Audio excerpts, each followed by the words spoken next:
Kung mabigo, ang Pilipinas ay permanenteng itataboy mula sa gitnang silangan. Isang ultimatum mula sa isang prinsipe ng Saudi Arabia ang ipinadala. Isang disyerto na nilayasan ng Alemanya at Amerika matapos mag-aksaya ng bilyon-bilyong dolyar. Kaya ng Pilipinas, wika ni Attorney Cardo Reyes. Tumawa ng palihim ang mga eksperto sa kanluran. Anong lakas loob ng maliit na bansang iyan sa silangan? Maghanda na lang kayo ng popcorn. Sa loob ng 60 taon, wala ni isang patak ng sariwang tubig ang umagos doon. Ngunit nang ginawa ng mga Pilipino ang imposible na maging katotohanan, nagulat ang buong mundo.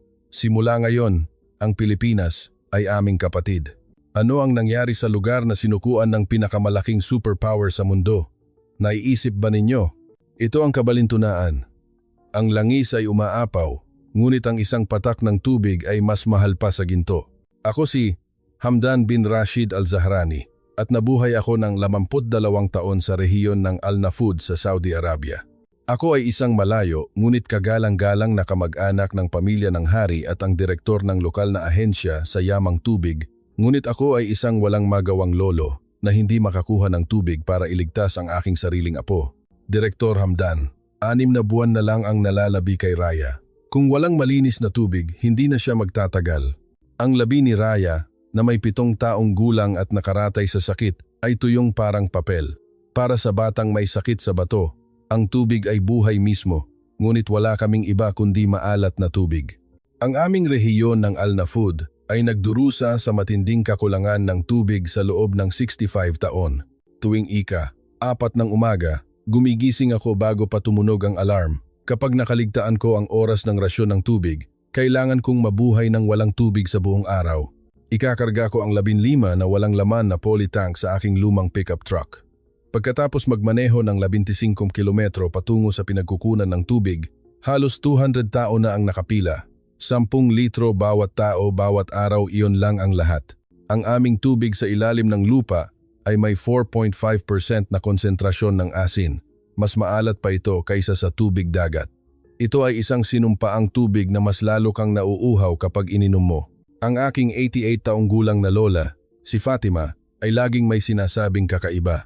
Noong bata pa ako, may mga malinis na bukal dito sa lupain. At napanaginipan ko na may maliliit na tao mula sa kabilang ibayo ng silangan ang darating at magdadala ng tubig. Akala ko, isa lang itong guni-guni. Nang maging direktor ako ng yamang tubig 15 taon na ang nakalipas, nanumpa ako na magdadala ako ng malinis na tubig sa rehiyong ito. Kaya inimbitahan ko ang pinakamahusay na kumpanya sa mundo. Dumating ang German Megatech. 3 taon silang nagtrabaho at gumastos ng talaman 0.2 bilyon pagkatapos ay umalis. Sabi nila, hindi nila kinaya ang init ng disyerto ng Saudi. Dumating ang American Power Systems. Ipinagmalaki nila na ito ang teknolohiyang ginagamit ng Pentagon, ngunit pagkatapos ng 6 na buwan, naparalisa ang kanilang kagamitan dahil sa alikabok ng buhangin. Dumating ang Japan, Tsina at Pransiya. Lahat sila ay nabigo.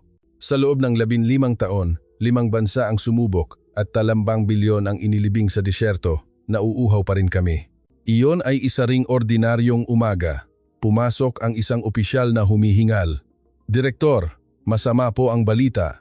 Bawasan ng 30% ang supply ng tubig ngayong buwan. Nasira na naman ang desalination facility.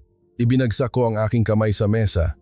Nanginginig ako sa galit. Nang sandaling iyon, may tumawag mula sa paaralan. Si Raya po ay hinimatay. Pumunta kayo kaagad sa emergency room. Nang makita ko si Raya, na may iba't ibang makina na nakakabit sa kanyang maliit na katawan, nang hina ang aking mga tuhod. Ipinaliwanag ng doktor habang pinapakita ang chart. Ang creatinine level niya ay 5 beses na mas mataas kaysa normal. Halos hindi na gumagana ang kanyang bato. Kung walang malinis na tubig, mahihirapan siyang lumampas sa 6 na buwan. 6 na buwan. 6 na buwan lang. Nang gabing iyon, bumalik ako sa opisina at naupo sa harap ng computer. Naghanap ako ng parang baliw. Pinakabagong teknolohiya ng desalination ng tubig dagat, ultra-high salinity water purification methods, paglutas ng kakulangan ng tubig sa disyerto. Doon, nakita ko ang isang artikulo, Pambansang Ahensya sa Yamang Tubig ng Pilipinas, PAYT. Matagumpay sa desalination ng tubig dagat sa Cebu, 100,000 tonelada bawat araw. 99.9% tagumpay sa paglilinis ng tubig na may 4.5% asin. 4.5%. Parehong-pareho sa konsentrasyon ng asin ng aming tubig sa ilalim ng lupa. Wala akong masyadong alam tungkol sa Pilipinas. Ang alam ko lang ay ang Jollibee at ang mga teleserye. Ngunit wala na akong ibang pagpipilian. Wala nang oras para kay Raya. Sa nanginginig na mga kamay, gumawa ako ng international bid advertisement, proyektong pang-emergency na desalination ng rehiyon ng Al-Nafud. At sa huli, isinulat ko, naghahanap ng kumpanyang kayang magsimula ng testing sa loob ng 72 oras. Isang baliw na kondisyon. Ang paghahanda pa lang ay tumatagal na ng 1 taon, tapos 72 oras? Kabaliwan! Pinigilan ako ng aking mga opisyal. Direktor, walang pupunta sa kondisyong iyan. Napakahirap na kahilingan. Kailangan mo silang bigyan ng 6 na buwan man lang. Ngunit si Raya ay may 6 na buwan lang. Habang naghahanda sila, baka mamatay na ang bata. Pagkalipas ng 3 araw, isang kumpanya lang ang sumagot. Ang pambansang ahensya sa yamang tubig ng Pilipinas, PAYT, 72 oras ay sapat na. Hindi, kaya namin sa loob ng 48 oras. 48 oras? Posible ba talaga ito? Ngunit humihina ang paghinga ni Raya araw-araw. Wala na akong panahon para mag-alinlangan. Habang naghihintay sa koponan ng Pilipinas, binantayan ko si Raya sa ospital. Sumagi sa isip ko ang lahat ng pagkabigo sa nakalipas na 15 taon. Naalala ko kung paano naging libingan ng mga teknolohiya ng mga superpower ang aming rehiyon. Una ang Alemanya. 12 taon na ang nakalipas, dumating ang joint venture ng German Megatech at Lion Water. Si Dr. Friedel Müller ay isang higanteng lalaki, lampas 6 na talampakan ang taas. Ipakikita namin sa inyo ang katumpakan ng German Engineering. Ang kanilang dinalang blueprint ay umabot sa 1,000 pahina. Ipinagmalaki nila na lahat ay nakalkula at nahulaan na. Ang unang taon ay para sa disenyo at civil works. Nagtayo sila ng pundasyon sa isang lugar na kasinlaki ng 10 football field. Ang perpektong pasilidad ay nangangailangan ng perpektong pundasyon. Ang mga aliman ay napakametikuloso. Bawat tornilyo ay tugma sa blueprint. Sa pangalawang taon, dumating ang dambuhalang reverse osmosis na kagamitan. Ang mga tangke, bawat isa ay tumitimbang ng higit sa 50 tonelada, ay inilagay gamit ang crane. Ang filter na ito ay sumasala ng hanggang 0.001 micron. Nang araw ng testing, nagtipon ang lahat ng mga opisyal mula sa buong bansa. Nang lumabas ang unang tubig, nagpalakpakan. Malinis at walang kulay. Ngunit pagkaraan ng 1 linggo, nagsimula ang problema. Bumara ang filter, kailangang palitan. Sabi ninyo tatagal ito ng 6 na buwan. Mukhang mas maraming impurities ang tubig dagat ng Saudi kaysa sa inaasahan. Ang isang filter ay pilong 1 milyon. Kung papalitan linggo-linggo, 500 milyon bawat taon. Ang mas malaking problema ay ang tag-init. Nang umabot sa 50 degrees Celsius ang temperatura, sunod-sunod na huminto ang mga makina. Kailangan nating magdagdag ng cooling system. Kung gayon, dodoble ang konsumo ng kuryente. Sa huli, huminto ang proyekto pagkaraan ng 3 taon. Ang natira lang ay isang tumpok ng bakal na nagkakahalaga ng 1.2 bilyon.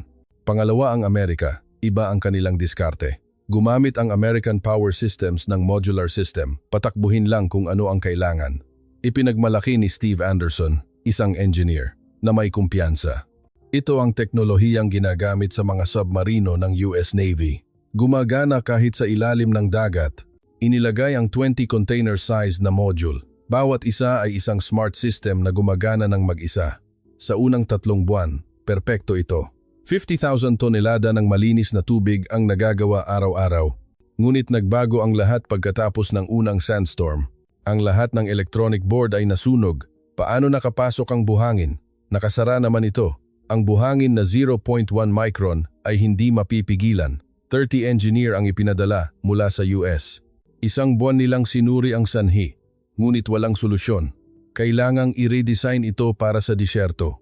Tatagal ito ng 2 taon. Wala kaming 2 taon para maghintay. Pangatlo ang Mitsubishi ng Japan. Iba rin ang kanilang diskarte. Gagawa kami ng maliit ngunit precise na sistema. Si Yamato-san ay magalang at tapat. Nagtrabaho ng masipag ang koponan ng hapon. Mula 5 ng umaga hanggang 11 ng gabi, walang weekend. Ang pasilidad na ginawa nila ay parang isang gawa ng sining. Lahat ng tubo ay perpektong anggulo. Walang isang tornilyo na baluktot. Ang tubig ay napakalinis. Ipinagmalaki nila na mas malinis pa ito kaysa sa kanilang mineral water. Ang problema ay ang gastos. Magkano ang buwanang operating cost? 15 milyon. Ano? Kailangan naming import ang lahat ng pyesa mula sa Japan. Mahina ang kalidad ng mga lokal na pyesa. Ang taunang budget namin ay 50 milyon. Ang presyo ng tubig ay magiging 10 beses na mas mahal kaysa sa presyo ng langis. Pang-apat ang China. Ang presyo ay 1,010, pareho ang kalidad. Malaki ang boses ni Chairman Wang mula sa Beijing.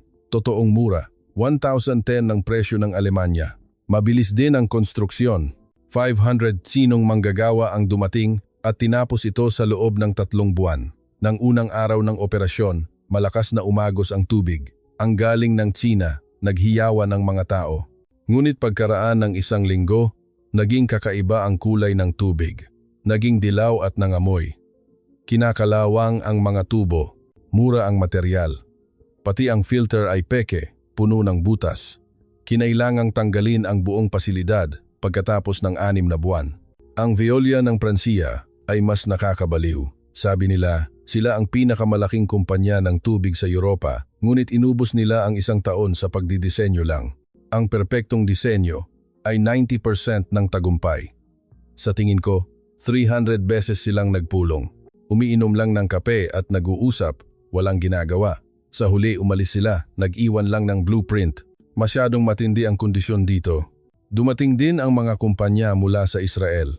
Napakahusay talaga ng teknolohiya nila. Bilang bansa sa disyerto, alam na alam nila ang problema sa tubig. Ngunit dahil sa politika, hindi sila nakapagsimula man lang. Hindi kami maaaring makipagtransaksyon sa kumpanya ng Israel. Tinanggihan sila ng gobyerno. Sa loob ng 15 taon, nagpatuloy ang mga kabiguan. Nag-aksaya kami ng kabuuang 10 bilyon. Ang aming rehiyon ay tinawag na impossible project. Kaya, nang ilabas ko ang bid advertisement na ito, naglagay ako ng kondisyon. 72 oras para sa testing. Isang imposibleng kondisyon. Ang pinakamaiksi ay 1 taon, tapos 72 oras? Ang aking mga opisyal ay nagkakaisa sa pagtutol. Kabaliwan iyan, walang pupunta. Kung gayon, tayo ba ang gagawa? Mas mabuti pang sumuko na lang. Ngunit hindi ako makasuko. Si Raya ay namamatay. Laking gulat ko, isang kumpanya ang sumagot. Ang Pambansang Ahensya sa Yamang Tubig ng Pilipinas, PIYT. Tatanggapin namin ang 72 oras na hamon. Paulit-ulit kong binasa ang pangalan. Pilipinas, ang maliit na bansang iyan. Nabigo ang Alemanya at Amerika, paano nila magagawa? Ngunit ang mas nakakagulat ay ang susunod na pangungusap. 2 container at 5 engineer lang ang sapat na. Nang gabing natanggap ko ang sagot mula sa kumpanya ng Pilipinas, tinawag ako ng aking lola, si Fatima. Hamdan, napanaginipan ko na naman ang panaginip na iyon. Ang aking 18 taong gulang na lola ay nakaratay na, ngunit malinaw ang kanyang mga mata. Anong panaginip po iyon, lola? Ang mga maliliit na tao mula sa kabilang ibayo ng silangan ang darating. May dala silang karagatan sa kanilang mga kamay. Minsan, nagkukuwento ang lola ko ng mga kakaibang panaginip. May tsismis na nagkakaroon siya ng mga pangitain mula pa noong bata pa siya. Lola, alam niyo po ba ang bansang Pilipinas? Lumaki ang mata ng aking lola. Pilipinas? Ang bayan ng mga Bisaya? Ang bansang sumisikat ang araw, sa kabilang ibayo ng silangan, malapit sa Hapon? Kinilabutan ako. Imposibleng alam ng lola ko ang Pilipinas. Lola, may kumpanya po mula sa Pilipinas ang darating para tulungan tayo. Mahigpit na hinawakan ng lola ko ang aking kamay. Sila iyon. Sila ang mga taong nakita ko sa panaginip ko. Maliit ngunit malakas na mga tao. Magdudulot sila ng himala. Kinabukasan, tinipon ko ang Regional Council. 10 elder mula sa Al-Nafud ang nagtipon. Inaanyayahan ko ang kumpanya ng Pilipinas, sabi ko. Nagkaroon ng pagkagulo sa meeting hall. Pilipinas? Saan iyon? Tumawa si Sheikh Abdulaziz nang may panunuya. Hindi ba iyan ang maliit na bansa sa Asya?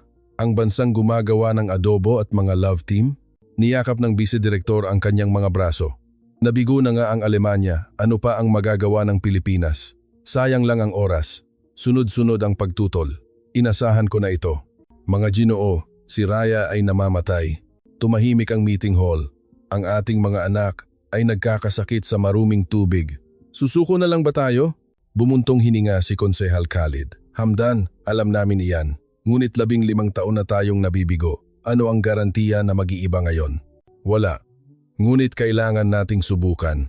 Doon, nagtaas ng kamay ang pinakabatang konsehal, si Nasser. Sumasang-ayon ako. Gumagamit ako ng cellphone na may chip na gawa sa Pilipinas. Napakaganda nito. Anong koneksyon yan sa teknolohiya ng tubig? Mayroon silang teknolohiya. Samsung, LG, Hyundai. Hindi ba't lahat ng chip sa loob niyan ay ginawa ng mga inhenyero mula sa Pilipinas? Tama siya. Marami kaming ginagamit na produkto ng Pilipinas nang hindi namin namamalayan. Ang resulta ng botohan ay 11-9. Dumaan ito ng bahagya, ngunit may kondisyon. Kung hindi nila ito mapapatunayan sa loob ng 72 oras, agad silang aalis. Sumasang-ayon ako.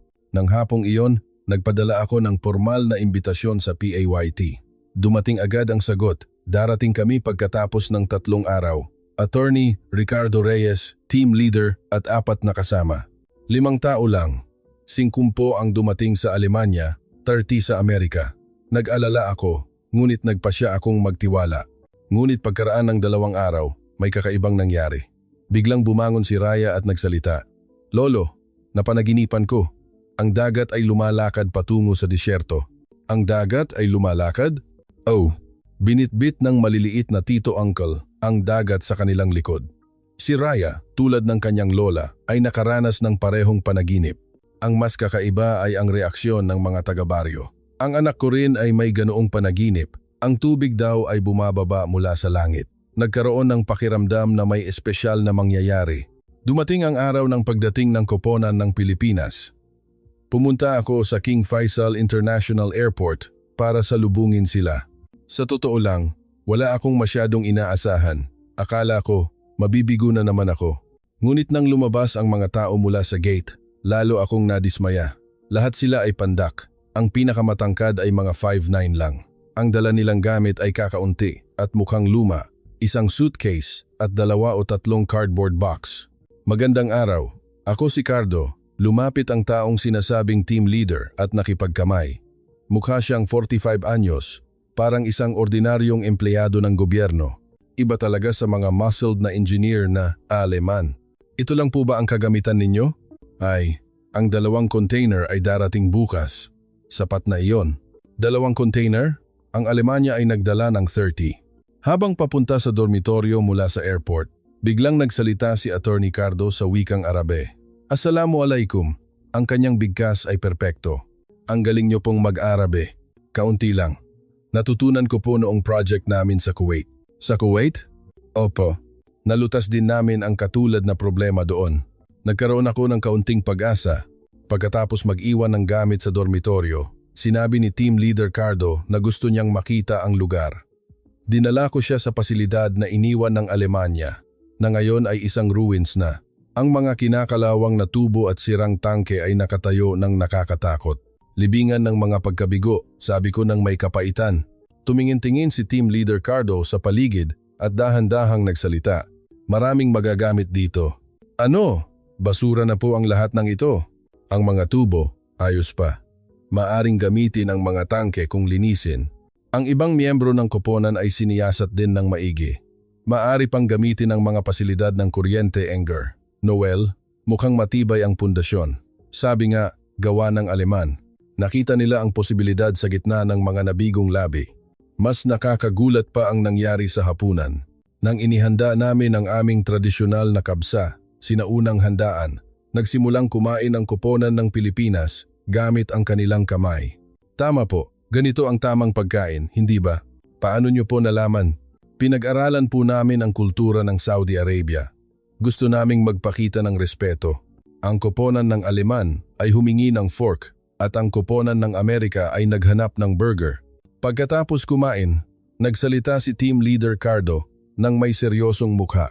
Direktor Hamdan, 72 oras po ang ibinigay ninyo, tama? Opo, iyon ang kondisyon. 48 oras ay sapat na. Magsisimula kami bukas ng umaga. Sa paglubog ng araw bukas sa loob ng eksaktong 48 oras, ipakikita ko sa inyo ang malinis na tubig. Ito ay isang baliw na kumpiyansa, ngunit kakaiba. Gusto kong maniwala sa kanya. Nang gabing iyon, tinawag na naman ako ng aking lola. Hamdan, bukas magsisimula ang himala. Paano niyo po nalaman? Nararamdaman ko. Pagkatapos ng 65 taon, uulan ng biyaya. Kinabukasan, alas 7 ng umaga, nasa site na ang koponan ng Pilipinas. Ang aga niyo po.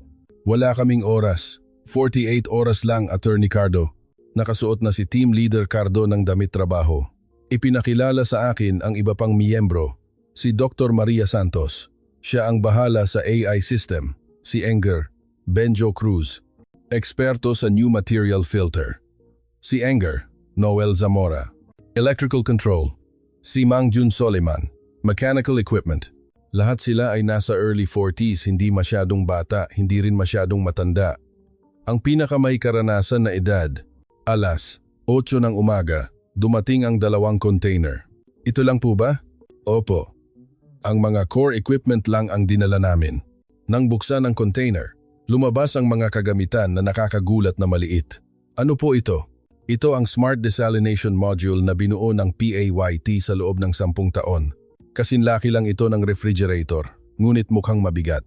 Ilang tonelada po ang kaya ng maliit na makinang ito sa isang araw? 1,000 tonelada bawat isa. Imposible. Ang mga makina ng Aleman ay 100 beses na mas malaki. Tumawa si Team Leader Cardo. Hindi po ang laki ang importante, Direktor. Ang efficiency po ang importante. Nagsimulang magtipon ng mga tao sa bayan. Nagsimula na naman. Ngayon, Pilipinas naman daw. Anong magagawa ng mga maliliit na taong iyan? Narinig ko ang mga pangungutya. Si Sheikh Abdulaziz ay sadyang pumunta at nanuya. Ang luma ng kagamitan, mukhang laruan.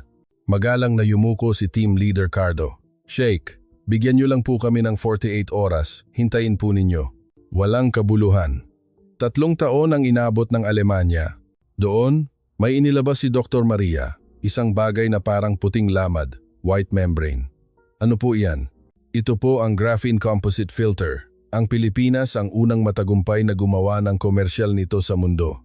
Ano ang kaya ng manipis na bagay na ito na salain? Nagpakita si Enger. Benjo ng demonstration. Ibuhos niya ang maruming tubig sa filter at lumabas ang malinaw na tubig. Hindi ka panipaniwala. Nagulat ang mga nanonood. Binuksan ni Dr. Maria ang kanyang laptop at mabilis na nag-type. Ipinapasok ko po ang mga data ng lokal na lugar. Temperatura, halumigmig, konsentrasyon ng asin, laki ng butil ng buhangin. Bakit po kailangan iyan? Hahanapin ng AI ang pinakamainam na kondisyon. Automatiko itong mag-adjust bawat sandali. Sinisiyasat ni Mangjun at Engre, Noel ang mga tubo na iniwan ng Alemanya. Magagamit po ito. Linisin lang. Matibay din ang electrical wiring dahil German-made. Sinimulan nilang gamitin muli ang mga itinapon na kagamitan. May mas nakakagulat na nangyari sa tanghalian. Naglabas ng lunchbox ang koponan ng Pilipinas. Naglalaman iyon ng norimaki, rice, roll. Nagbigay sila sa mga bata sa bayan. Ano po iyan? Ito po ay norimaki pagkain ng Pilipinas. Noong una, nag-aalangan ang mga bata. Ngunit nang kumain sila ng isang kagat, nagustuhan nila. Ang sarap, may kanin at gulay na magkasama. Lumabas din si Raya, nakasakay sa wheelchair. Lumapit si Team Leader Cardo kay Raya, lumuhod, at itinuon ang kanyang paningin sa bata. Kumusta? Anong pangalan mo? Raya po. Ang ganda ng pangalan. Bakit ka nagkakasakit? Masakit po ang bato ko. Hinaplos ni Team Leader Cardo ang ulo ni Raya at sinabing, bukas! Makakainom ka na ng malinis na tubig. Ipinapangako ko. Talaga po? Oo. Kung nagsinungaling si Tito, habulin mo ako hanggang sa Pilipinas. Sa unang pagkakataon, ngumiti si Raya. Ang trabaho sa hapon ay naging mas matindi. Organisado ang pagkilos ng koponan ng Pilipinas. Module 1, installed. Power connection. Filter. Ang koponan ng Aleman ay nag-uutos lang, ngunit ang koponan ng Pilipinas ay kumikilos ng kusa. Sila ay nagbubuhat ng kagamitan, nagkakabit ng tubo habang pinapawisan. Ang temperatura ay umabot sa 47 degrees Celsius. Ayos lang po ba kayo? Ay, wala lang po ito. Mas matindi pa ang tag-init sa Pilipinas. Tumatawa silang nagtrabaho.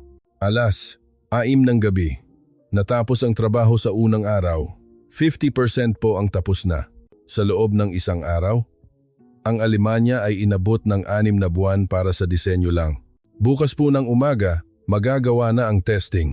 Hindi ako makapaniwala. Nang gabing iyon, naghanda kami ng espesyal na hapunan para sa koponan ng Pilipinas. Inihaw na tupa at tradisyonal na pagkain. Ang sarap. Parang lechon sa Pilipinas. Kinain nila ang lahat ng pagkain ng may gana. Tinanong ako ni Team Leader Cardo nang may seryosong mukha. Direktor Hamdan, bakit po 72 oras ang kondisyon ninyo? Sa totoo lang, handa na akong sumuko. Akala ko, walang makakagawa. Kung gayon, bakit nyo kami tinawag? Dahil po sa panaginip ng lola ko. Nang ikinuwento ko ang tungkol sa lola ko, naging seryoso ang mukha ni Team Leader Cardo. Sinabi po iyan ng nanay ko na panaginipan daw niya na pupunta siya sa isang disyerto at gagawa ng tubig. Kaya po ako napunta sa trabahong ito. Kinilabutan ako. Parang tadhana ang pagkikita namin. Pagkatapos kumain, bumalik sa site ang koponan ng Pilipinas. Magtatrabaho pa po kami ngayong gabi. Wala kaming oras. Kailangan naming tuparin ang pangako. Naka-headlamp at nagtatrabaho sila buong gabi. Habang pinapanood ko sila, naisip ko, iba ang mga taong ito. Ramdam ko ang sinseridad. Hating gabi na at nakita ko pa rin ang ilaw mula sa bintana. Sana magtagumpay sila. Nanalangin ako ng taimtim. Sa loob ng 65 taon, alas, 10 ng umaga, ikalawang araw. Nang dumating ako sa site, nagtatrabaho na ang koponan ng Pilipinas. Nagsimula na po pala kayo. Magandang umaga, Direktor. Bati ni Team Leader Cardo nang may masiglang ngiti. Ngayon ang laban. Kailangan naming tapusin ang testing bago maghapon. Ang site ay ganap na nagbago kumpara kahapon. 4 na smart module ang nakakabit na sa tubo at may monitor na nakalagay sa control room. Ito ay ginawa ninyo sa loob ng isang gabi? Maganda po kasi ang teamwork namin, Derek. Ipinakita sa akin ni Dr. Maria ang monitor. Ito po ang control screen ng AI. Imo-monitor ang lahat real-time. Sa screen, may mga komplikadong graph at numero. Water temperature 42 degrees, salt concentration 4, 5%, turbidity 320. Patuloy itong nagbabago. Anong gagawin niyo po sa data na ito? Kinukompute po ng AI ang pinakamainam na kondisyon bawat segundo. Automatikong inaayos ang filter pressure, power, at flow rate. Sinisiyasat ni Eng. Benjo ang filter. Ang graphene filter po na ito ang core ng teknolohiya. Ang laki ng butas ay 0.3 nanometer. Tanging water molecules lang ang pinapadaan. Ibig sabihin 100% na na-blow block ang asin, pati virus? Opo. Alas, 9 ng umaga. Nagsimulang magtipo ng mga tao sa bayan. Ngayon daw matatapos? Imposibleng mangyari. Puno sila ng pag-aalinlangan. Dumating din si Sheikh Abdulaziz. Kung mabigo kayo, umalis kayo agad. Opo, ipinapangako namin. Kumpiyansa ang sagot ni Team Leader Cardo. Alas, 10:30. Handa na ang unang testing. Power connection, pump on. Sa tunog ng pag-ingay, hinigop ang tubig dagat. Lahat ay hindi makahinga habang nanonood. 1 minuto, 2 minuto, 3 minuto. Ngunit walang lumalabas. Anong nangyari? Nabigo na naman ba? Nagsimulang magbulungan ang mga tao. Doon, tumunog ang alarm. Beep! Filter 1, clogged. Dali-daling dumating si Engra. Benjo, mas marami po ang buhangin kaysa sa inaasahan. Kailangang magdagdag ng pre-treatment filter. Gaano katagal po iyan? 2 oras. 24 oras na ang nakalipas. 24 oras na lang ang nalalabi. Hindi nagpanik ang koponan ng Pilipinas. Agad silang gumawa ng aksyon. Plan B.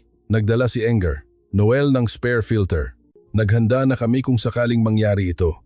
Ito ay isang filter na ginawa mula sa binagong filter na itinapon ng koponan ng Aleman. Gagamitin natin ito bilang pre-treatment filter. 2 oras silang nagtrabaho ng husto. Nagputol ng tubo, nag-weld at nagkabit. Hapon, 1 ng hapon. Muling pinaandar. Iba na ngayon. Ang tunog ng pump ay naging stable.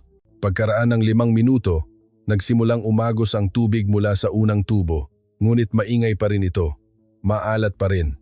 Kinunot ng opisyal na tumikim ang kanyang mukha. Nagsimulang bumuntong hininga dahil sa pagkabigo. Nabigo na naman. Doon, sumigaw si Dr. Maria. Hintay. Ito ang tubig na natira sa tubo. Maghintay lang po kayo ng 10 minuto pa. Ang 10 minuto ay parang 1 oras. Sa wakas, lumabas ang pangalawang tubig. Malinaw na ito. Tikman niyo po. Sa nanginginig na kamay, kinuha ko ang baso at ininom. Walang lasa. Iyon ang normal. Ang purong tubig ay walang lasa. Ngunit hindi pa iyon ang katapusan. Salt concentration check. 0.02%. Passed sa drinking standard. Nagkaroon ng hiyawan. Ngunit pinakalma ni Team Leader Cardo ang lahat. Hindi pa. Kailangang tumakbo ng tuloy-tuloy sa loob ng 24 oras bago ito maging totoo.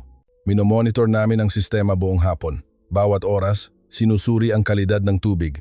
pH 7.2. Perfect. Turbidity 0.1. Mas malinis pa sa tap water. Now, 7:00 ng gabi. Nagsimulang lumubog ang araw, ngunit biglang naputol ang kuryente. Power outage. Isang talamak na problema sa Saudi Arabia. 1 o 2 beses sa isang araw, nawawalan ng kuryente. Nasira ang generator. Wala kaming pyesa, kaya walang pag-asa. Kung walang kuryente, hihinto ang pump at babara ang filter. Doon, tumakbo si Mang Jun papunta sa truck. Gagamitin natin ang mga baterya ng sasakyan. Ano? Kung ikakabit natin ang baterya ng 10 truck, tatagal ito ng 2 oras. Kusang nagmaneho ang mga tao sa bayan ng kanilang mga truck. Gamitin ang truck ko, pati ang akin. 11 truck ang nagtipon. Kinabit ang mga baterya gamit ang cable na naging pansamantalang power source. Ang galing, diskarte. Nagsimulang tumakbo ulit ang sistema. 10:00 ng gabi. Bumalik ang kuryente, ngunit may lumabas na bagong problema. Module 3, Pressure Anomaly. Mukhang may barado. Binuwag ni Enger. Noel ang tubo. Jellyfish! May patay na jellyfish na humaharang sa tubo. Kailangan ng screen filter. Muli, nakahanap sila ng solusyon. Nakakita sila ng wire mesh at gumawa ng filter. 2:00 ng umaga, nalutas ang lahat ng problema. Ang sistema ay tumatakbo ng matatag at patuloy na umaagos ang malinis na tubig. 100 tonelada bawat oras. 5,000 tonelada sa isang araw. Sapat na para sa pangangailangan ng aming bayan. 7:00 ng umaga, ikatlong araw. 2 oras bago ang itinakdang oras. 500 taga-baryo ang nagtipon. Ang lola ko, nakasakay sa wheelchair, ay nandoon din. Ngayon ang araw ng himala, sabi niya. Nandyan din si Raya. Tito, may tubig na po ba? Niyakap siya ni Team Leader Cardo. Ipakikita ko sa iyo ngayon. Nagkabit sila ng malaking hose at nagsimulang magpuno ng tubig sa isang pansamantalang pool. Ang malinaw at transparent na tubig ay malakas na umagos. Wow! Sumigaw ang mga bata. Totoong tubig. Napakalinaw. Nagsisiksikan ang mga tao para uminom. Matamis, malamig, totoong tubig na ininom namin pagkatapos ng 65 taon. Umiyak ang lola ko. Iyan ang lasa ng tubig na ininom ko noong bata pa ako. Ang lasa ng bukal 60 taon na ang nakalipas. Kinilala rin ni Sheikh Abdulaziz. Hindi ako makapaniwala. Nagawa talaga nila. 9:00 ng umaga. Eksakto. Eksaktong 48 oras ang lumipas. Ipinahayag ni Team Leader Cardo. Tulad ng ipinangako, nagtagumpay kami sa loob ng 48 oras. Nang ipagdiwang namin ang himala ng 48 oras, biglang dumilim ang langit. Sandstorm. Ang pinakamalaking sandstorm ng Saudi Arabia. Ang Habub, dust storm, ay papalapit. Ang hangin ay 100 kilometer. Hey, handa nang lamunin ang lahat. Kailangang patayin ang sistema. Kung papasok ang buhangin, masisira ang lahat. Sigaw ng mga opisyal. Ngunit umiling si Team Leader Cardo. Patuloy kaming tatakbo. Kung titigil ito, titigas ang filter. Baliw ka ba? Masisira ang lahat ng kagamitan. Sumigaw si Dr. Maria habang nakatingin sa monitor. Automatikong tumutugon ang AI. Nakita namin sa screen na ang sistema ay nag-adjust ng mag-isa. Nakatuklas ng pagtaas ng pressure ng filter. Switching sa backwash mode. Inaayos ang inlet angle, minimizing ang pagpasok ng buhangin. Ngunit lumakas ang hangin. Crash. May tumama. Naputol ang power line. Naputol ang main power cable dahil sa lumipad na bakal. Nagsimulang huminto ang sistema. Hala! Doon, Tumakbo si Enger. Noel, suot ang insulating gloves. Masyadong delikado. Sa gitna ng sandstorm, sinimulan niyang ikonekta ang naputol na kawad gamit ang kanyang kamay. Naglabasan ang mga apoy, ngunit hindi siya tumigil. Nakakonekta na. Bumalik ang kuryente. Ngunit may bagong problema. Module 1, filter blockage, 80%. Module 2, 70%. Binara ng buhangin ang mga filter. Iminungkahi ni Enger. Benjo ang emergency plan. Mano-mano kaming mag-backwash. Sa gitna ng bagyo, wala nang ibang paraan. 5 miyembro ng koponan ng Pilipinas ang lumabas, suot ang protective gear. Wala silang makita sa sandstorm, ngunit hindi sila sumuko. Backwash 1, start. Sinimulan nilang paagusin ang mainit na tubig nang pabalik upang itapon ang buhangin. Habang ang isa ay nag-backwash, ang iba ay nagsilbing windbreak. Nagpalitan sila bawat 30 minuto at nagtiis ng 4 na oras. Ngunit dumating ang pinakamasamang sandali. Main pump, failure. Ang puso ng sistema ay tumigil. Walang spare pump. Ito ay ginawa custom-made sa Pilipinas. Lahat ay nawalan ng pag-asa. Ang 72 oras na pagsisikap ay magiging wala na. Doon dumating si Raya, nakasakay sa wheelchair. Tito, ito po. Inabutan niya siya ng isang maliit na bato. Ano ito? Batong pangswerte po, binigay sa akin ng lola ko. Niyakap ni Team Leader Cardo si Raya at tinanggap ang bato. Nang sandaling iyon, sumigaw si Enger. Noel, nakita ko, maaari nating i-modify ang German pump. Hindi magkakatugma ang specification, kaya kung gagawa tayo ng adapter. Kinaladkad nila ang German pump mula sa tumpok ng basura. Sinimulan ni Mang Jun ang welding doon mismo. Sa gitna ng mga apoy, ginawa niya ang adapter. Hindi magkasya ang size, may 5mm na pagkakaiba. Punan natin ng rubber packing. Pinutol nila ang gulong ng truck at ginawa itong packing. Isang sinaunang paraan, ngunit epektibo. Alas 3 ng madaling araw, natapos ang modification. Pump, restart. Sa tunog ng kalampag, umikot ang pump. Nagsimulang umagos ulit ang tubig. Ngunit may huling pagsubok na natitira. Pagkatapos ng sandstorm, kailangan nilang suriin ang kalidad ng tubig. Turbidity ay masyadong mataas. Hindi potable. Nasira ba ang filter? Sinuri ni Enger. Benjo gamit ang microscope. Hindi po buo ang filter. Naipon lang ang buhangin sa tubo. Kailangan nating i-flush. Sayang ang tubig direct. Kailangan nating itapon ang produksiyon lang ng unang 30 minuto. Sa loob ng 30 minuto, inilabas ang maruming tubig at sinuri ulit. Turbidity, 0.05. Perfect. Salt concentration, 0.01%. E. coli, negative. Isang himala. Kahit sa pinakamasamang kondisyon ng sandstorm, nabuhay ang sistema. Alas 7 ng umaga. Ganap nang lumipas ang bagyo. Nagtipon ulit ang mga tao sa bayan. Buhay ang sistema. Nakayanan ang bagyo. Tumawa si Team Leader Cardo ng may pagod na mukha. Ngayon, napatunayan na talaga. Gumagana ito sa anumang kapaligiran. Ako, si Direktor Hamdan bin Rashid Al-Zahrani, ay lumuhod sa harap nila. Maraming salamat. Maraming salamat. Tumayo po kayo. Kami po ang nagpapasalamat dahil nagtiwala kayo sa amin. Ang 5 miyembro ng koponan ng Pilipinas ay puno ng buhangin ang mukha. Gutay-gutay ang damit. At may mga sugat ang kamay, ngunit nagniningning ang kanilang mga mata. Nagdala ng basang tuwalya ang mga babae sa bayan at pinunasan ang kanilang mukha, mga bayani, mga anghel. Lumapit si Raya kay Team Leader Cardo. Tito, gusto ko na pong uminom. Niyakap siya. Oo, syempre. Uminom ka ng malinis na tubig at gumaling ka. Nang sandaling iyon, dumating ang mga opisyal ng gobyerno. Anong nangyari? Pumunta kami para suriin ang pinsala ng bagyo. Nang makita nilang malakas na umaagos ang malinis na tubig, hindi sila nakapagsalita. Posible ba ito? Teknolohiya ng Pilipinas. Hindi ko alam na may ganito pala sa Pilipinas. Agad itong inireport sa Riyadh. At dumating ang nakakagulat na balita, pupunta ang Crown Prince. Nang umaga pagkatapos ng sandstorm, nag-iingay ang bayan. Naglagay si Team Leader Cardo ng pansamantalang fountain sa plaza ng bayan. Sige, simulan na natin. Nang pindutin ang button, malakas na tumalsik ang malinaw na tubig. Wow! Naghiyawan ang mga bata at tumalon sa tubig. Ang sandali kung saan sila ay naligo sa malinis na tubig pagkatapos ng 65 taon. Malamig, malinaw, Totoong tubig. Lumapit din ang mga matatanda. Sumalok sila ng tubig sa kamay, ipinahid sa mukha, at ininom, parang tubig ng bukal noong bata pa ako. Umiiyak ako. Kinuha ng 88 taong gulang na si Lola Fatima ang tubig sa nanginginig na kamay at ininom. 65 taon. Ito ang totoong tubig pagkatapos ng 65 taon. Umagos ang luha sa mata ng lola ko. Hindi ako mamamatay dahil ang ating mga anak ay makakainom na ng malinis na tubig. Kinilala rin ni Sheikh Abdulaziz. Siya ang nanuya sa simula. Nagkamali ako. Ang Pilipinas ay talagang isang kahanga-hangang bansa.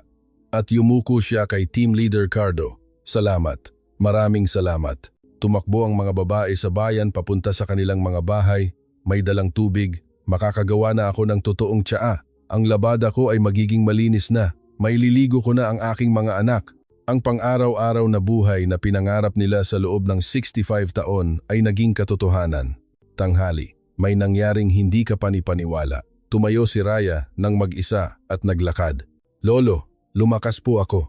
Sa loob lamang ng isang araw, nabawi niya ang kanyang sigla dahil sa pag-inom ng malinis na tubig. Dumating ang doktor at sinuri siya. Nagulat siya. Ang creatinine ay bumaba na ng 30%. Posible ba iyon? Nawala ang dehydration at nagsimulang gumaling ang bato. Tumakbo si Raya kay Team Leader Cardo at yumakap. Tito, salamat. Hindi na po ako masakit. Naiyak din ang mga miyembro ng koponan ng Pilipinas nang makita nila iyon. Ipinahayag ni Enger. Benjo ang resulta ng water quality test. Mga Ginoo, ang tubig na ito ay perpektong nakakatugon sa pamantayan ng World Health Organization, WHO, pH 7.1. Ideal neutral. Dissolved oxygen 8.5 parts per million. Perfect. Mineral balance ay perpekto. Sa madaling salita, mineral water quality. Nagpalakpakan at naghiyawan ng mga tao. Doon, ipinakita ni Dr. Maria ang kanyang tablet. Ito ang real-time monitoring system. Maaari nyo itong tingnan sa cellphone ninyo. Paano gamitin iyan? Install nyo lang ang app. Maaari nilang makita ang kalidad ng tubig, dami ng produksiyon, at status ng makina anumang oras. Kahit ang mga matatandang hindi marunong sa digital ay natuto agad. Wow! Kakaiba! Ang galing talaga ng Pilipinas. Hapon, may mas nakakagulat na nangyari. Tinipon ni Mang Jun ang mga kabataan sa bayan at nagsimulang magbigay ng training. Ituturo ko sa inyo kung paano pangasiwaan ang sistemang ito. Kaya po ba namin? Oo, syempre. Hindi mahirap. Filter replacement, pressure adjustment, troubleshooting. Maingat siyang nagpaliwanag. Nagliwanag ang mukha ng mga kabataan. Kaya na naming mag-isa. Hindi na kami kailangang tumawag ng mga dayuhang engineer. Ipinaliwanag ni Enger. Noel, ang electrical system. Kung magdaragdag tayo ng solar panel, makakatipid tayo sa kuryente. Gumagana pa rin ba kung mawalan ng kuryente? Opo, may baterya, kaya tatagal ito ng 8 oras. Gabi, nagkaroon ng fiesta sa buong bayan. Ang unang fiesta pagkatapos ng 65 taon. Inihaw nila ang tupa, gumawa ng couscous at naghanda ng dates na dessert. Ngayon, maaari na silang magluto at maghugas ng plato nang walang alalahanin sa tubig. May espesyal na upuan para sa koponan ng Pilipinas. Pumila ang mga tao sa bayan at nagpahayag ng pasasalamat. Shukran, salamat, kayo ang aming mga anghel. Naway biyayaan kayo ni Allah. Tumayo si Team Leader Cardo at nagbigay ng talumpati. Kami po ang nagpapasalamat dahil binigyan nyo kami ng pagkakataon na magtiwala. Ang teknolohiya ay dapat umiral para sa tao. Sa inyo na po ang sistemang ito. Gamitin nyo po ng maayos. Doon, tumayo ang isang matanda at nagsimulang umawit. Isang lumang kantang Arabe na nagpupuri sa tubig. Umagos ang ilog sa disyerto, nagbigay buhay sa mga nauuhaw. Lahat ay sumabay sa pagkanta. Ang koponan ng Pilipinas ay pumapalakpak upang makasabay sa rhythm. Doon, may nangyaring nakakagulat. Nagsimulang umawit si Mang Jun ng isang kanta ng Pilipinas. Sa ugoy ng duyan. Nakinig ng tahimik ang mga taga-baryo. Ang magandang melody ay nagdala ng solemn na pakiramdam sa lahat. Anong kanta po yan? Isang Filipino folk song po. Kanta ng pag-alala sa bayan. Naalala rin namin ang tubig pagkatapos ng 65 taon. Sa kalangitan sa gabi, nagniningning ang napakaraming bituin. Mula sa fountain, patuloy na bumubukal ang tubig. Umupo si Raya sa tabi ni Team Leader Cardo at nagtanong, "Tito, anong klaseng bansa ang Pilipinas?" "Maliit, ngunit malakas na bansa, Princess." "Bakit po malakas?" "Dahil hindi kami sumusuko. Kahit mahirap, patuloy kaming naghahamon. Kaya po ba namin iyon?" "Siyempre, nagtiis kayo ng 65 taon, hindi ba?" Lumapit si Lola Fatima at hinawakan ang kamay ni Attorney Cardo. "Tama ang panaginip ko. Ang mga maliliit na tao mula sa kabilang ibayo ng silangan. Sila ang nagdala ng karagatan sa disyerto. Ngayon, natupad na ang propesiya." Mahigpit na kinamayan ni Attorney Cardo ang kamay ng Lola. "Salamat po. Dahil hindi kayo sumuko. Nagpatuloy ang fiesta kahit hating gabi na. Ang mga bata ay naglalaro sa fountain at ang mga matatanda ay nagkukuwentuhan. 2:00 ng madaling araw. Nang aalis na ang koponan ng Pilipinas, pinigilan sila ng mga taga-baryo. "Dito kayo matulog sa bahay namin ngayon." Naghanda kami ng pinakamagandang kwarto. 5 pamilya ang nag-imbita ng isang miyembro ng koponan ng Pilipinas. Isang sandali na naging tunay na pamilya sila. Kinabukasan, pagkatapos matapos ang himala ng 72 oras, dumating ang nakakagulat na balita. Ang Crown Prince Mohammed bin Zayed Al Awal ay paparating. Ang pagdating ng de facto ruler ng Saudi Arabia ay talagang isang pambihirang bagay. Nag-ingay ang bayan. Ang Crown Prince ay pupunta sa aming bayan. Pagkatapos ng 65 taon, 10:00 ng umaga, dumating ang 5 helicopter. Nagbigay-pugay kami nang bumaba ang Crown Prince. 27 taong gulang na Crown Prince, punong-puno ng karisma. "Direktor Hamdan, natanggap ko ang report. Nagtagumpay kayo sa loob ng 72 oras. Crown Prince, ang koponan ng Pilipinas ay gumawa ng himala." Lumapit ang Crown Prince kay Team Leader Cardo. "Ikaw ang team leader?" "Opo. Ako si Attorney Cardo Reyes ng PAYT." Nang makipagkamay, nagsalita ang Crown Prince sa Tagalog. "Kumusta po? Maraming salamat." Lahat ay nagulat. "Nagsasalita po kayo ng Tagalog?" "Kaunti lang. Nag-aral ako kamakailan sa panonood ng Filipino drama." Personal na sinuri ng Crown Prince ang pasilidad. Ang maliit na device na ito ay gumagawa ng 5,000 tonelada sa isang araw. Kung magdaragdag kami ng module, 100,000 tonelada ay posible, Crown Prince. Ipinakita ni Dr. Maria ang monitor. Automatikong ino-optimize ng AI real-time. "Maaari bang ilapat ito sa buong Saudi Arabia?" "Opo. Maaari itong i-adjust ayon sa katangian ng bawat rehiyon." Ang Crown Prince ay personal na uminom ng tubig. Ang linis talaga, mas masarap pa sa Evian. At inihayag niya ang isang nakakagulat na balita. "Isasama namin ang proyektong ito sa Vision of the New Millennium, Vision 2030. Ang Vision of the New Millennium ay ang proyektong pambansang reforma ng Saudi Arabia. Maglalagay kami ng sistemang ito sa 200 rehiyon sa buong bansa. Maglalaan kami ng 50 bilyon. Ang Pilipinas ang itatalaga bilang exclusive partner. Isang hindi kapani-paniwalang sukat." Nagulat din si Team Leader Cardo. "Kaya po ba namin ang sukat na iyan?" "Naniniwala ako sa teknolohiya ng Pilipinas." Nagsalita ang Crown Prince sa mga taga-baryo. "Tapos na ang pagdurusa ninyo. Magbabago ang buong Saudi Arabia." At tinanaw niya si Raya at lumapit. "Ikaw si Raya, nagdusa ka raw ng husto." "Opo, pero ayos na po ako." Dahil sa mga tito mula sa Pilipinas, binuhat ng Crown Prince si Raya. "Tama, ang Pilipinas ay ating tunay na kaibigan."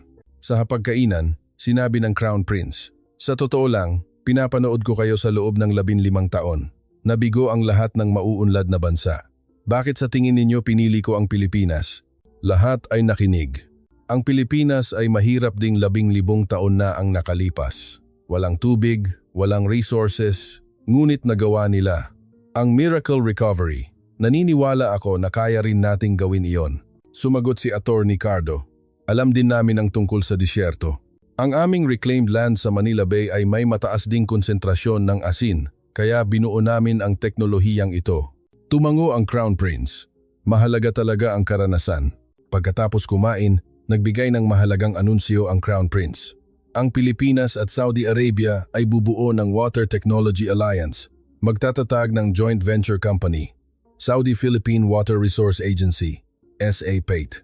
Ang punong tanggapan ay sa Riyadh at ang research center ay sa Manila. Magpapaaral ng 1,000 kabataan sa Pilipinas para mag-aral ng tubig. Ako, si Director Hamdan, ay tumanggap din ng appointment paper. Hamdan, ikaw ang magiging Chief Executive ng proyektong ito. Crown Prince, nakita ko ang tapang mong maglagay ng 72 oras na kondisyon. Ikaw ang tama. Bago umalis ang Crown Prince, nagbigay siya ng huling regalo. Ang bayang ito ay itatalaga bilang Water Technology Model. Mag-invest ng 1 billion at magtatayo ng Water City ng gitnang silangan. Nang umalis ang helicopter, nagulantang ang bayan. Model City tayo? Magkano ang PIN 1 billion? Lilikha iyon ng libu-libong trabaho. Nagalak din ang koponan ng Pilipinas. Talaga, napakalaking proyekto. Malaking pagkakataon din ito para sa mga kumpanya ng Pilipinas. Gabi, dumating ang executive staff mula sa gobyerno. May dala silang contract. Isang exclusive contract sa PAYT and 5 billion para sa first phase project lang. Nag-ugnayan si Attorney Cardo sa headquarters at pumirma para sa pagkakaibigan ng Pilipinas at Saudi Arabia. Nang gabing iyon, malaking balita ito sa media sa buong mundo. CNN, Philippines dominates Saudi water market, the 72-hour miracle. Al Jazeera, Philippine technology creates river in the desert. Naging usap-usapan din ito sa Pilipinas. Patestock source. Philippine water technology recognized as world-class, securing foothold in Middle East. Tinuring na bayani ng mga taga-baryo ang koponan ng Pilipinas. Binago nyo ang buhay namin. Pinaganda nyo ang bayan namin. Utang na loob namin kayo habang buhay. Pagkaraan ng 6 na buwan, ang rehiyon ng Al Nafud ay naging ibang lugar. 200 engineer mula sa Pilipinas ang dumating. Nagsimula ang konstruksyon ng large-scale desalination plant, kasinlaki ng 20 football field. Ang target ay 1 milyong tonelada bawat araw, ang pinakamalaki sa gitnang silangan. Ang construction site ay masigla. Sumali ang konsorsyum ng mga kumpanya ng Pilipinas. Toshiba, local name for a large Philippine conglomerate, para sa man equipment. Toray, local name for a filter company, para sa filter. Hitachi, local name for a design firm, para sa disenyo. At Kajima Construction, local name for a construction firm, para sa konstruksyon. Isang Philippine Corporate Alliance. Ang pinakanakakagulat ay ang bilis ng konstruksyon. Ipakita natin kung ano ang bilis ng Pilipinas mula 5 ng umaga hanggang 11 ng gabi. 3 shift, 24 oras. Ang 3 taong ginawa ng Alemanya ay tatapusin nila sa loob ng 6 na buwan. 500 kabataan sa bayan ang nagkaroon ng trabaho. Sa wakas, may disenteng trabaho. Doble ang suweldo. Makakakuha pa ng teknolohiya. Direkta silang tinuturuan ng mga engineer ng Pilipinas. Mas matibay kung ganito ang welding. Ito ang tamang anggulo para sa tubo. Ang safety ang una. Pagkaraan ng 3 buwan, may nangyaring nakakagulat. Nagsimula ang konstruksyon ng artificial waterway. Isang 20 kilometers na kanal mula sa plant patungo sa bayan. Isang 3 metrong lapad na malaking kanal. Ang pangarap ng 65 taon, gagawa tayo ng ilog sa disyerto. 50 excavator ang ipinadala. Gumamit ang DMCI, local name for a construction firm, ng espesyal na method. Concrete lining para maiwasan ang pagtagas ng tubig. Tatagal ito ng 100 taon. Sa gitna ng konstruksyon, may nakakagulat na natuklasan. Underground water vein. May dambuhalang underground water sa ilalim ng plant. Ngunit masyadong mataas ang konsentrasyon ng asin. Ayos lang. Linisin natin gamit ang ating sistema.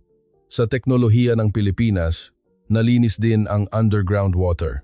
Doble ang produksiyon. 5 buwan. Sa wakas, dumating ang araw. Ang plant completion ceremony. Bumalik ang Crown Prince. Kasama niya ngayon ang special envoy mula sa Pangulo ng Pilipinas. Isang araw na sumisimbolo sa pagkakaibigan ng Pilipinas at Saudi Arabia. Nang pinutol ang pulang laso, kasabay ng malakas na tunog, malakas na umagos ang dambuhalang water current. Bumuhos ang milyon-milyong tonelada ng tubig patungo sa waterway. Wow! Naghiyawan ang libu-libong tao. Ang malinaw at transparent na tubig ay umagos sa disyerto. Ilog, totoong ilog. Pagkatapos ng 65 taon, umaagos ang ilog sa lupa namin. Ang mga bata ang unang tumalon. Malamig, malinaw, kaya na naming lumangoy. Hindi na rin nakapagpigil ang mga matatanda. Pumasok sila sa tubig. Ang tagal kong pinangarap na maglaro sa tubig noong bata pa ako. Umupo si Lola Fatima sa tabi ng ilog at isinawsaw ang kanyang paa. Halos 90 taon akong nabuhay, hindi ko inakala na darating ang araw na ito. Ang biyaya ni Allah ay dumating sa pamamagitan ng Pilipinas. Ganap nang gumaling si Raya.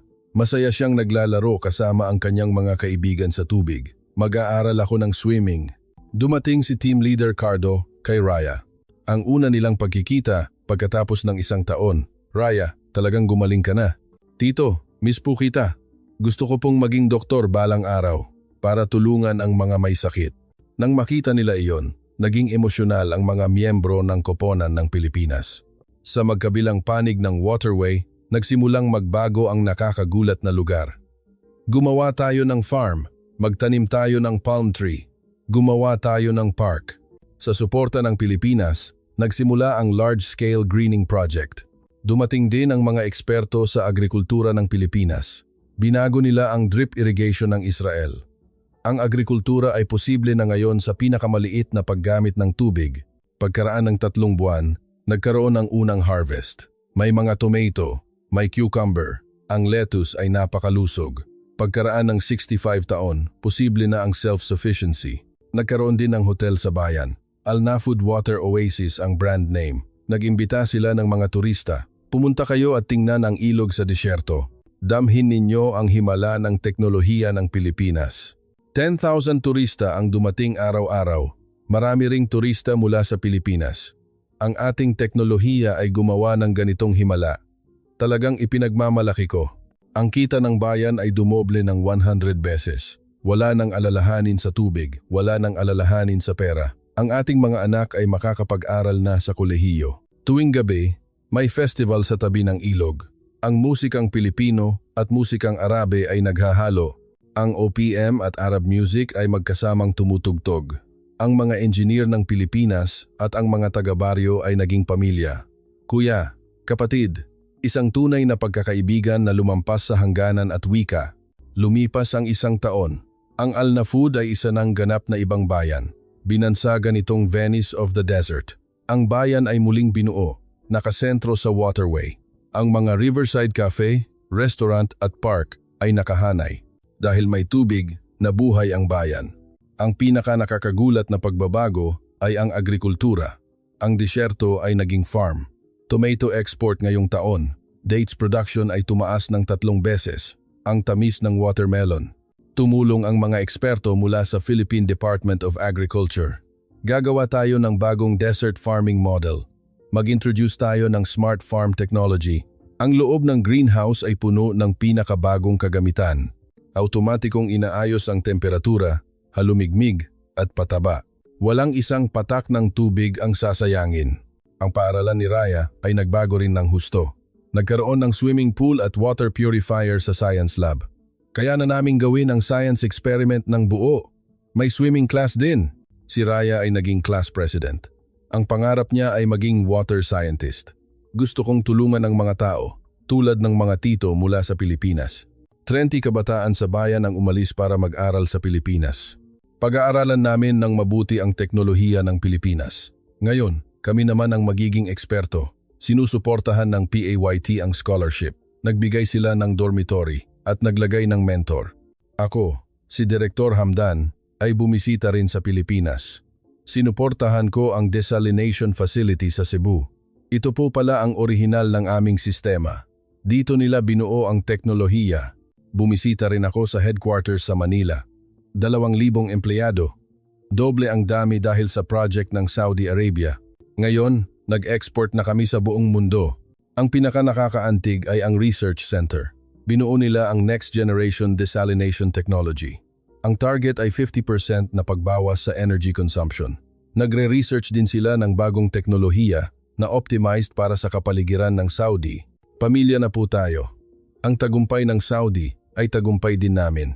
Buong-buo ang suporta ng gobyerno ng Pilipinas. Success story ng Green New Deal. Ang muling pagbubuo ng PAYT. Pagkatapos kong bumalik sa Al Nafud, nagsimula ang mas malaking proyekto, ang pagsisimula ng project sa 200 rehiyon sa buong Saudi Arabia. Sumali ang consortium ng mga kumpanya ng Pilipinas. 100,000 trabaho ang nalikha.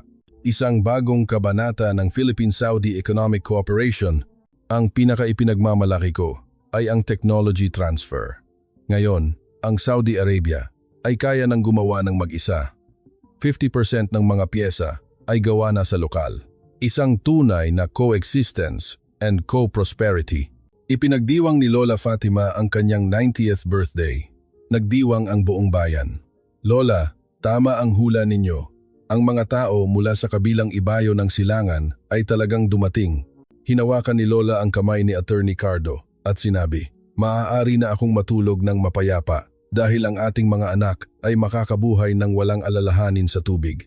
Nagbigay si Attorney Cardo ng regalo sa Lola, isang tradisyonal na Filipino clay pot palayok. "Gamitin po ninyo ito para sa tsaa gamit ang malinis na tubig." Umiyak ang Lola. "Salamat. Maraming salamat." Pagsapit ng ikalawang taon, dumating ang isang makasaysayang sandali. Nagpulong ang Special Envoy ng Pangulo ng Pilipinas at ang Crown Prince ng Saudi Arabia sa Al Nafud. Nagdeklara sila ng Water Technology 2.0. Palalawakin natin ito sa buong gitnang silangan.